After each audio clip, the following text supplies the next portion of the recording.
Vincera. Galingi sprendimai visiems metų laikams. Antikorozijos centras Alytuje Likiškėlių gatvė 33.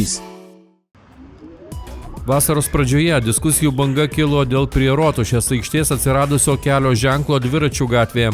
Nuo šios vietos link Dainų slėnio važiuojantys vairuotojai privalo duoti kelią dviratininkams ir neviršyti 30 km/h greičio. Už lenkimą šioje atkarpoje gresia teisės vairuoti praradimas.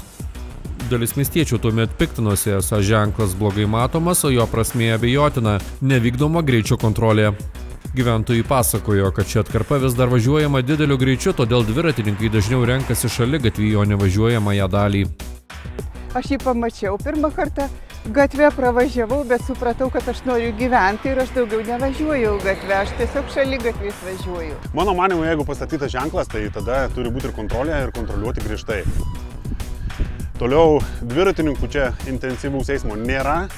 Vienas kitas važiuoja dviratininkas ir jie visi važiuoja šaligatvių, nes bijo. Toliau, koks tikslas taikyti dviratininkų gatvę žiemą, kai dviračių judėjimo žiemą, tai tikrai nėra. Klausimas dėl ženklų pašalinimo spalio mėnesį pasiekė Alytaus miesto saugaus eismo komisiją. Tarybos narys Valerijus Vencius pasiūlė įvertinti, ar ši atkarpa labiau tinkama automobiliams ar dviračiams. Vis dėlto spalio 21 dieną posėdžiavusi komisija nusprendė kol kas Dviračių gatvės nenaikinti. Už tokį sprendimą pasisakė 5 iš 7 dalyvavusių komisijos narių, 2 susilaikė.